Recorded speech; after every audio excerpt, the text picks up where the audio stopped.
The Merida sun beat down relentlessly on the San Pedro Chile hacienda.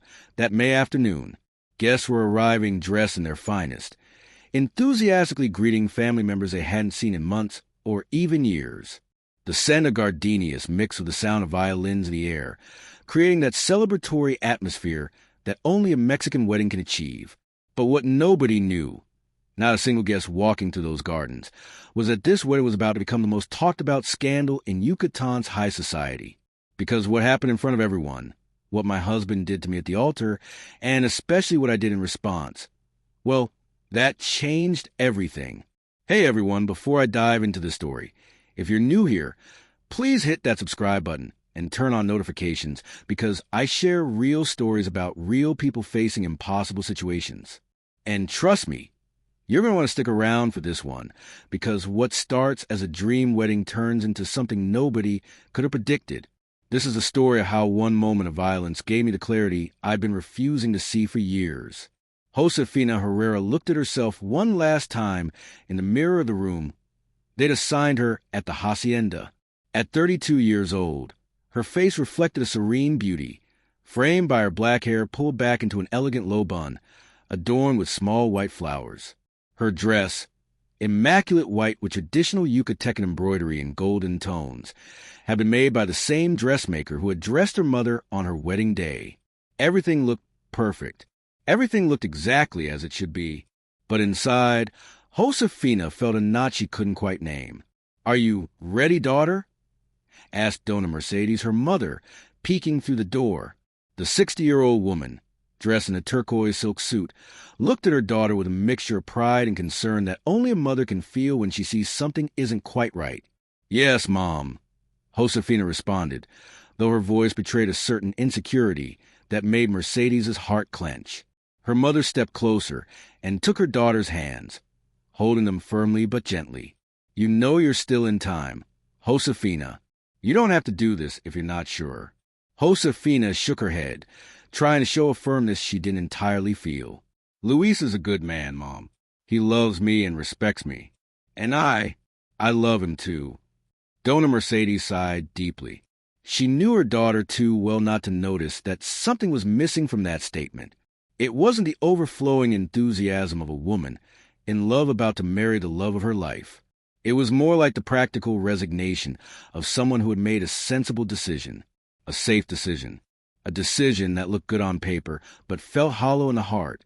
Affection and respect are important, but so is passion, daughter. Your father and I... Mercedes began, but Josefina interrupted her with a sad smile that broke her mother's heart. "I know, Mom, you too had a movie love story, but not everyone has that luck. Not everyone gets that fairy tale." And there it was, the resignation, the acceptance of something less than what her heart truly desired.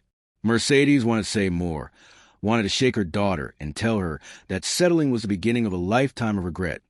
But she respected Josefina's decision. After all, she was an adult, and some lessons can only be learned through experience, no matter how painful.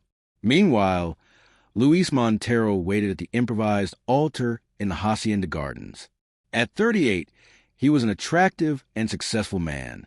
His dark gray suit, custom-made, highlighted his athletic figure, the result of his daily gym sessions and careful attention to his appearance. As one of Mexico City's most prestigious lawyers, he had built an impeccable career defending influential businessmen and politicians. His face showed the confidence of someone accustomed to getting what he wants, when he wants it, and exactly how he wants it. And today, he was getting Josefina, beautiful, intelligent, from a good family. The perfect wife for a man like him. At least, that's how he saw it. Not as a partner, but as an acquisition. Another trophy to add to his collection of achievements. Standing beside Luis as his best man was Roberto Vega, his partner at the law firm and friend since university. Roberto, a 37-year-old man, shorter than Luis, but with an equally strong presence, watched the guests with a certain unease, as if searching for someone in the crowd.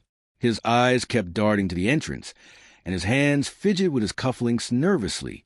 "Stop moving so much," Luis muttered without looking at him. "You seem more nervous than I am." Roberto forced a tense smile. "Sorry, it's just that..." He stopped, as if he didn't know how to continue, as if the words were stuck in his throat, weighted down by guilt. "It's just what?" Luis asked, now looking at him with curiosity mixed with irritation. "Nothing. Forget it. Today is your day," Roberto responded, adjusting his tie for the third time in as many minutes. "Josefina is a great woman. You're lucky." Luis smiled with self-satisfaction, the kind of smile that doesn't reach the eyes. "I know. Beautiful, intelligent, from a good family. The perfect wife for a man like me." It was a statement that revealed everything about how Luis viewed marriage, as a business transaction, not a union of souls. Roberto looked at him sideways, uncomfortable with that comment that sounded more like an asset evaluation than a declaration of love. He'd known Luis for 15 years, and he'd seen this pattern before. Luis viewing people as things to be acquired, controlled, possessed. But Roberto said nothing. Some friendships are built on silence, on looking the other way, on complicity that eventually becomes its own kind of betrayal. The music changed, signaling the bride's arrival. All the guests stood up, turning toward the entrance with anticipation and cameras ready. Josefina appeared on the arm of her father, Don Gustavo Herrera, a respected Yucatecan doctor known for his humanitarian work in rural communities. The 65-year-old man walked upright with the dignity of someone delivering his most precious treasure, knowing that once he let go, he could never truly protect her again. As they advanced down the aisle formed between the flower-decorated chairs, Josefina maintained a serene smile, though her eyes revealed an internal struggle that only those who truly knew her could see. She couldn't help but remember Miguel, her first love, the man with whom she had planned to marry before fate, and her own decisions separated them. Miguel Diaz, a talented architect from humble origins, had been her companion at university, where they both had dreamed of a future together. Simple dreams, maybe, but genuine ones. Dreams built on laughter and late-night conversations, and the kind of love that makes you feel alive. But family pressures, job opportunities in different cities, and their own insecurities had ended that relationship 5 years ago. 5 years that felt like a lifetime and a moment all at once. Now, walking toward Luis, Josefina kept repeating to herself that she was doing the right thing. Luis was stable, secure, a man who could offer her a life without worries. It didn't matter that she didn't feel butterflies in her stomach when she saw him. Romantic love, she thought, was for novels and movies, not for real life. Real life required practicality, sensibility, security. At least, that's what she kept telling herself with each step toward the altar. Try to drown out the voice in her heart that whispered she was making a terrible mistake. When she reached the altar, her father handed her hand to Luis, who received it with a triumphant smile, the smile of a man who had closed a successful deal. The ceremony began, and while the justice of the peace spoke about commitment and life together, Josefina tried to concentrate on the present moment, on the reasons why she had accepted Luis's proposal. She tried to focus on his good qualities, his success, his stability, his ability to provide.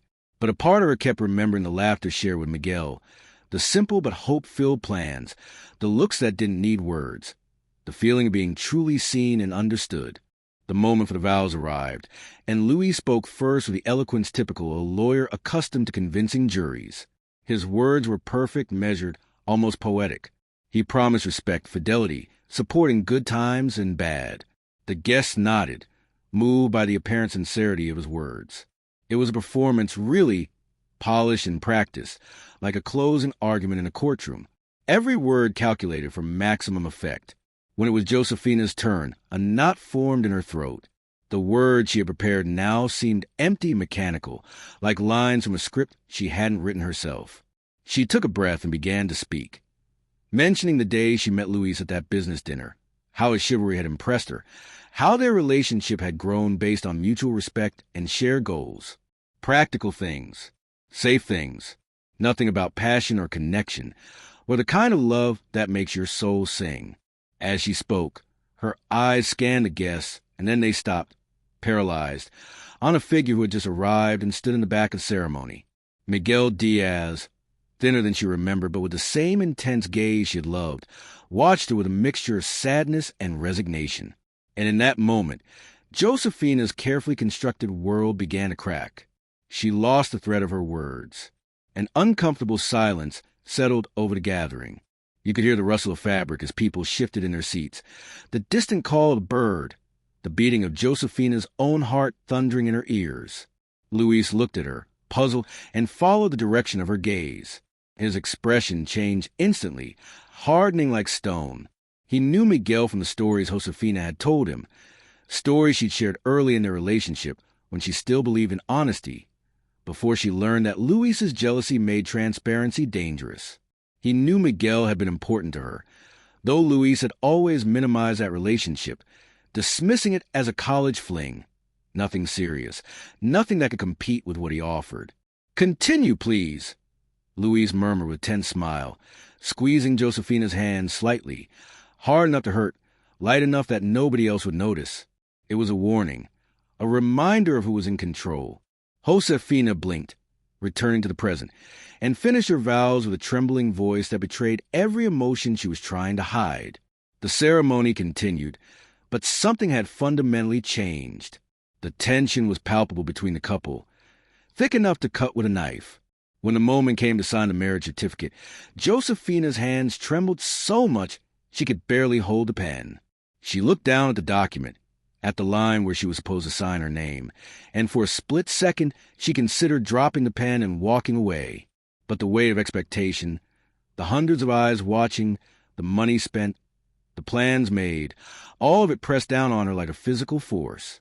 So she signed, and with that signature, she sealed what she would later realize was not just a marriage certificate, but a contract for her own unhappiness.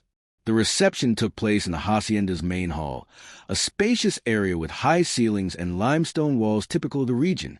The tables, covered with white tablecloths and tropical flower centerpieces, were distributed around a central dance floor. The band played regional music, alternating with classics that filled the dance floor with guests who seemed determined to enjoy themselves, oblivious to the storm brewing at the head table. Josefina and Luis, seated at the main table next to their parents and godparents, received congratulations from guests who approached. She smiled mechanically while her mind wandered, wondering why Miguel had attended, who had invited him, what he was doing now, if he was happy. Every question felt like a small betrayal, and yet she couldn't stop them from coming. "May I have a moment?" Luis said, suddenly standing up. "I need to talk to Roberto about something." Josefina nodded, relieved to have a moment alone, relieved to drop the mask of the happy bride, even if just for a few minutes. From her table, Josefina could see Miguel in a corner of the hall, talking with old university classmates. He hadn't approached to greet her, and she found herself torn between the need to speak with him and the fear of what that conversation might awaken. Fear of opening a door she'd worked so hard to close. Fear of admitting that seeing him had stirred feelings she thought she'd buried forever. Meanwhile, Luis headed toward Roberto, who was chatting with some guests near the bar. His expression was serious, contained, but those who knew him well could see the rage simmering just beneath the surface. "Can we talk in private?"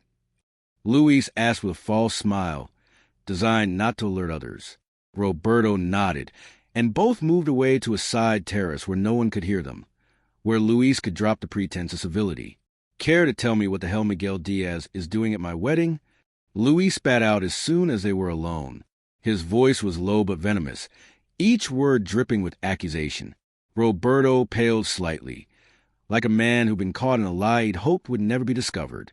"I invited him. We've been friends since we worked together on that project in Oaxaca.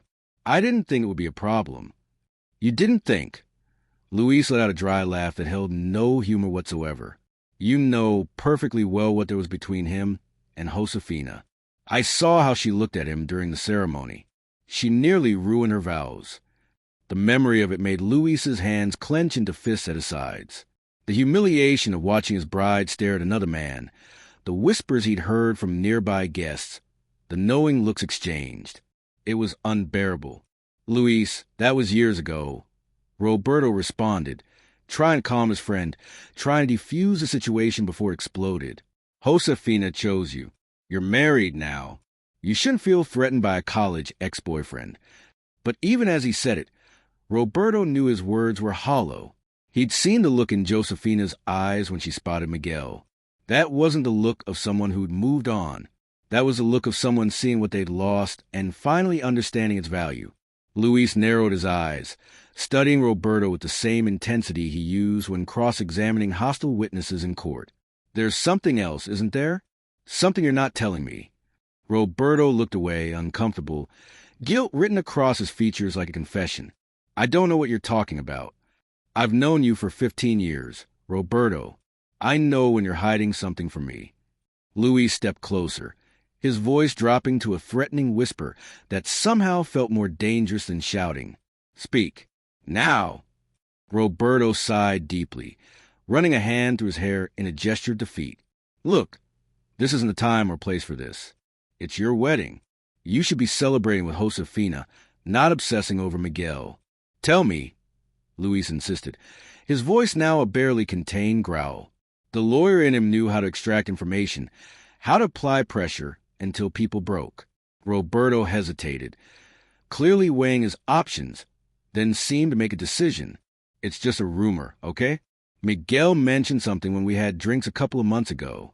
He said he and Josefina had seen each other several times this past year. Luis felt like someone had punched him in the stomach. The air left his lungs in a rush, and for a moment, the world tilted. What are you saying? That Josefina has been seeing me behind my back with her ex? His voice rose despite his efforts to control it, and he had to force himself to lower it again. Not exactly. Roberto clarified quickly, seeing the rage building in his friend's eyes. He didn't suggest there was anything romantic. He just said they'd run into each other, that they'd talked. He seemed more nostalgic than anything else, not like someone who's in a secret relationship. But Luis wasn't listening to nuance or reason anymore. The seed of doubt had been planted, and his jealous mind was already nurturing it, growing it into something monstrous. And why didn't Josefina ever mention these encounters to me? Why did she hide them? Roberto shrugged helplessly. Maybe they didn't mean anything to her. Or maybe she was afraid of how you'd react. You're not exactly known for your understanding when it comes to your partner's exes. It was the closest Roberto had ever come to criticizing his friend's controlling behavior directly. Luis shot him a murderous look, the kind that made witnesses recant their testimony in court. Now you're blaming me? The accusation hung in the air between them, heavy with years of unspoken concerns, of times Roberto had watched Luis's relationships follow the same pattern. Initial charm giving way to possessiveness, affection curdling into control. I'm not blaming anyone, Roberto responded, raising his hands in a pacifying gesture. I'm just saying that maybe it's not as serious as you think. People run into their exes. They talk, they catch up. It doesn't have to mean anything. But even as he said it, Roberto wondered if he was trying to convince Luis or himself.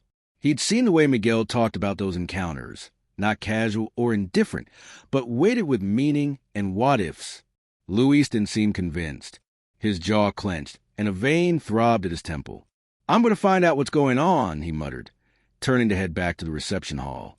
Luis, wait. Roberto called, but his friend was already walking away with determined steps, looking like a man heading into battle rather than back to his own wedding reception. Back in the hall, Josefina had gathered the courage to approach Miguel, taking advantage of a moment when he'd been left momentarily alone. Her heart hammered as she crossed the distance between them, each step feeling simultaneously too fast and too slow. I didn't expect to see you here, she said, stopping a couple of meters away, maintaining a distance that felt both too close and too far. Miguel looked at her, and his eyes reflected a mixture of contradictory emotions, love and loss, happiness and heartbreak, all tangled together in a way that made Josefina's breath catch. Roberto invited me. I hesitated a lot about coming, but I wanted to see you one last time, I suppose, to congratulate you. The words were simple, but the way he said them carried the weight of everything left unsaid between them. Thank you for coming, Josefina managed, her voice barely above a whisper. It means a lot to me. An uncomfortable silence settled between them, charged with unspoken words and unresolved feelings.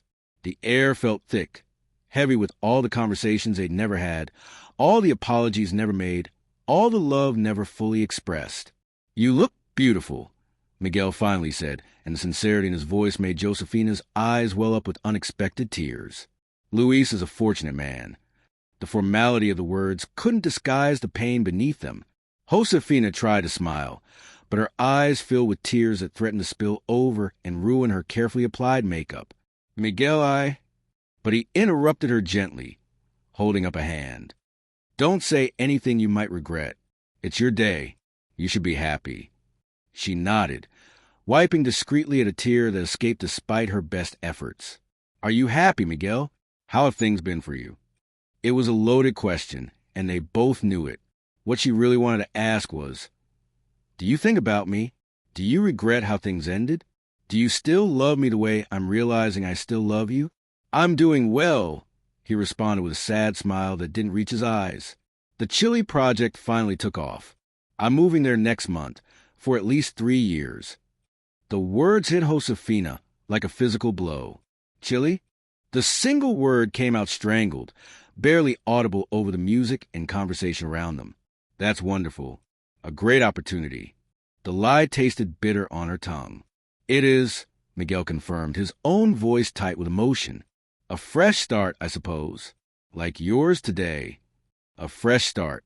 The words echoed in Josefina's mind. Was that what this was? Or had she just made the biggest mistake of her life? Josefina wanted to say more, to ask if he ever thought about her, if he regretted how they'd ended things, if he also felt like a part of his heart would always belong to what they'd had. But before she could articulate any of these questions, she felt a presence behind her, a looming shadow that made her spine stiffen instinctively. Luis had returned to hall, just in time to see Josefina approach Miguel. He'd watched them from a distance, studying their body language, the familiarity with which they spoke, the emotion barely contained in his now-wife's eyes. And with each passing second, his anger had grown, fed by Roberto's revelation and his own insecurities that he would never admit to having. "I see you've already greeted Miguel," Luis said, positioning himself next to Josefina and slipping an arm possessively around her waist, not affectionate, but controlling, claiming ownership in front of a rival. "What a surprise to find him here, right, dear?" The falsely cordial tone didn't fool anyone. It was the tone of a predator about to strike. Josefina had tensed, sensing danger in Luis's apparent calm, the way prey animals sense a predator's approach. Roberto invited him. She responded, tried to maintain a casual tone even as her heart began to race with anxiety. "We were just catching up." Simple words, innocuous on the surface, but she knew Luis well enough by now to know that nothing would seem innocent to him in this moment. "Yes, Roberto told me," Luis said without taking his eyes off Miguel, his gaze challenging, territorial. "He also mentioned your casual encounters over the past year." The words landed like bombs in the conversation, and Josefina felt the blood drain from her face. She'd seen Miguel 3 times in the past year, chant encounters that had turned into coffee conversations. Nothing inappropriate had occurred, but she knew Luis wouldn't see it that way. She'd chosen not to mention them to avoid unnecessary conflicts, to avoid exactly this kind of scene. But now her omission looked like deception, and she could see the accusation in Luis's eyes. "They weren't planned meetings, Luis," Josefina explained, trying to keep her voice steady even as panic began to set in. "We ran into each other by chance a couple of times. We had coffee. We talked about our lives. We're adults. There's nothing wrong with that." But even as she said it, she knew how weak it sounded, how guilty it made her appear. "And why didn't you tell me about them?" Luis pressed, his voice growing more tense with each word, the control he usually maintained so carefully beginning to slip. His grip on her waist tightened, fingers digging into her side to the delicate fabric of her wedding dress. "Because I knew you'd react exactly like you're doing now," Josefina shot back, her own anger beginning to rise to match his, fueled by months of walking on eggshells around his jealousy. "You're making a scene at our wedding over something insignificant."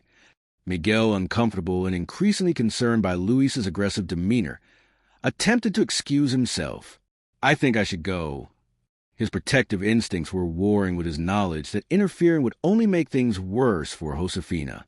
"No, stay," Luis said, his voice dripping with sarcasm. "After all, you seem to be an important part of my wife's life. So important that she meets with you behind my back." "Luis, you're exaggerating," Josefina interjected, now fully aware that some guests were beginning to look in their direction, whispering behind raised hands, their celebratory mood giving way to the irresistible draw of drama. "Please don't do this. Not today. Not on what was supposed to be the happiest day of our lives," she thought, but didn't say. But Luis was too worked up to listen to reason. The alcohol he consumed during the reception, combined with his jealousy and wounded pride, clouded his judgment. Years of needing to be in control, of viewing relationships as competitions to be won, of seeing other men as threats to be eliminated, all of it came rushing to the surface in one toxic flood. "Exaggerating." His voice rose, drawing more stares. The band had stopped playing, and conversations around them were dying out as people turned to watch. "My wife hides that she's seeing her ex-boyfriend, and I'm exaggerating?" Each word was louder than the last, Luis's carefully maintained veneer of sophistication cracking to reveal something uglier beneath. "I never cheated on you, Luis," Josefina stated firmly, desperately, her voice carrying across the now quiet hall. "There was never anything inappropriate between Miguel and me after we started our relationship. I swear it." But even as she said the words, she wondered if they were entirely true. Not physically, no, but had there been emotional infidelity in those coffee meetings? In the way her heart had lifted when she'd seen Miguel? In the comparison she'd found herself making between what she had with Luis and what she'd lost with Miguel? Then why hide it? Luis insisted, his face now red with rage, his control completely abandoned. "Why did you get so emotional seeing him at the ceremony that you could barely finish your vows?" The accusation hung in the air, and Josefina had no answer that wouldn't damn her further. Miguel, seeing the situation deteriorate rapidly, tried to intervene despite his better judgment. "Luis, I assure you there's nothing between Josefina and me. We're just old friends who ran into each other by chance." His voice was calm, reasonable. Everything Luis's wasn't in that moment. But reason had no place here anymore. "Friends." Luis let out a bitter laugh that sounded almost deranged. "Please, everyone knows you were in love with her for years. You're probably still waiting for your chance." It was an accusation born of Luis's own insecurities, but spoken with such venom that it felt like an attack. "That's not fair," Josefina protested, her voice rising now, too, her own emotions spiraling beyond her control. "Don't speak for Miguel, and don't assume things about my feelings." The music had completely stopped. An uncomfortable silence spread through the hall as guests watched the altercation, some pretending not to notice, others openly curious. Phones discreetly raised to record what was clearly becoming the scandal of the season. Luis stared at her fixedly, his eyes almost black with rage. "Your feelings? What exactly do you feel for him, Josefina? Because your face when you saw him at the ceremony said everything." The challenge in his voice was unmistakable, and Josefina knew that whatever she said next would determine the course of the rest of her life. "I'm not going to discuss this here," Josefina said, trying to pull away, to escape the trap closing around her. "You're making a fool of yourself." "And of me," she thought. "In front of everyone we know, everyone who matters in our social circles, you're destroying both of us with your jealousy and your inability to trust." Luis grabbed her arm, preventing her from leaving, his fingers wrapping around her wrist tight enough to leave marks. The gesture was possessive, controlling, and something in it triggered alarm bells that Josefina had been ignoring for months. "No! We're going to clear this up now," he demanded, his voice rough with emotion. "I want everyone to know who I married." The threat in those words was unmistakable. "Luis, let go of me," Josefina demanded. Now try to free herself, genuinely frightened by the look in his eyes. This wasn't the composed lawyer she'd agreed to marry. This was someone she didn't recognize, someone dangerous. "You're hurting me. Do you love him?" Luis asked, ignoring her plea, his grip tightening. Around them, several guests had stood up, sensing that this had gone beyond an argument into something darker. "Do you still have feeling for him?" Miguel stepped forward, concern overriding caution. "Luis, calm down. You're crossing a line." You stay out of this, Luis shouted, shoving Miguel with his free hand. The push wasn't hard, but it was shocking. A display of violence from a man who prided himself on his civilized nature, his control, his sophistication. Several guests approached now, including Roberto and Josefina's father, trying to de-escalate the situation. Answer me, Luis demanded, shaking Josefina slightly. His face was inches from hers, and she could smell the alcohol on his breath, see the rage and hurt and something almost desperate in his eyes. Do you love him? No. Josefina screamed, desperate, terrified by this man she'd promised to spend her life with. I don't love him. Is that what you wanted to hear? But her trembling voice and glistening eyes told a different story. And Luis noticed. He saw the truth she wouldn't speak aloud, that maybe she didn't love Miguel anymore, or maybe she did. But either way, she definitely didn't love Luis. Not the way a wife should love her husband. Not the way he convinced himself she did. Something broke inside Luis in that moment. All the rage, jealousy, and humiliation he felt exploded in a single instant. His hand moved before he could think, and a slap echoed through the silence of the hall. The sound seemed to freeze time itself. For a moment, no one moved or spoke. Josefina, her cheek reddening, looked at Luis with disbelief, as if she couldn't process what had just happened, as if her brain couldn't reconcile the man she'd married hours ago with the one who just struck her in front of hundreds of witnesses. The silence shattered with exclamations of shock and disapproval. Dona Mercedes let out a strangled cry, and Don Gustavo, Josefina's father, stepped forward with his face contorted in fury. Take your hands off my daughter right now, the man demanded, his voice trembling with barely contained rage. The respected doctor, who delivered hundreds of babies and saved countless lives, looked in that moment like he could kill. Luis, seeming to wake from a trance, released Josefina's arm and stepped back. His expression reflected a mixture of surprise at his own actions and a stubborn pride that prevented him from apologizing.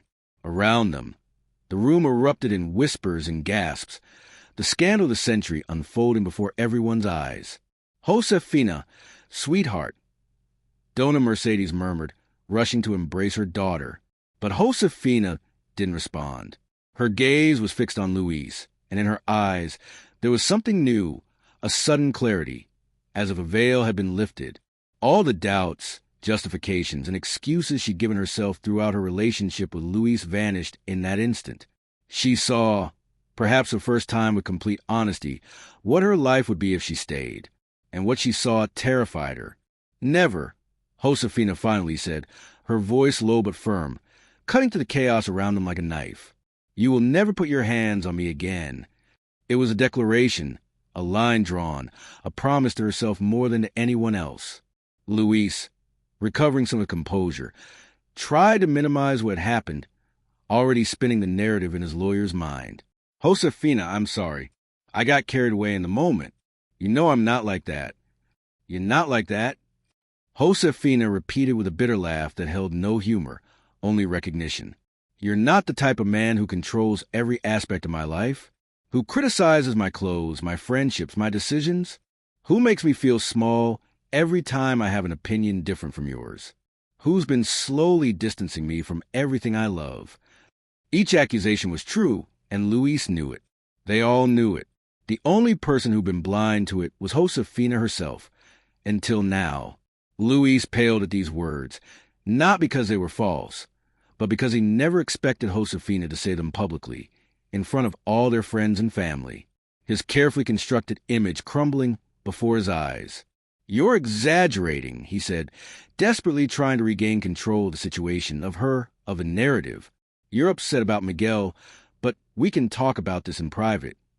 There's nothing more to talk about, Josefina responded with a calm that contrasted sharply with the chaos surrounding them, a calm born of certainty, of finally seeing clearly after months of self-deception. This wedding was a mistake, and thank God I realized it before it's too late. She reached down and removed her wedding ring, the symbol of a promise she would not keep, and placed it on the nearest table like it burned her finger. Luis stared at her, incredulous. What are you saying? We're already married. You're my wife. The possessiveness in those words, the presumption of ownership, made several guests flinch. Not for much longer, Josefina affirmed. This ends here. A murmur ran through the hall. Guests watched the scene with a mixture of horror and fascination, like spectators at an accident they couldn't look away from. Social media was already lighting up with shocked messages and shaky video footage. By tomorrow, this would be the scandal everyone in their circles was talking about. You can't do this, Louis said, his voice rising again, panic replacing rage. You can't humiliate me like this in front of everyone. The irony of the statement, that he was concerned about his humiliation after physically striking her, was lost on no one but him. Humiliate you? Josefina shook her head, almost laughing at the absurdity. You just slapped me in public. You treated me like an object, like your property. No, Luis, you humiliated yourself. And not just today.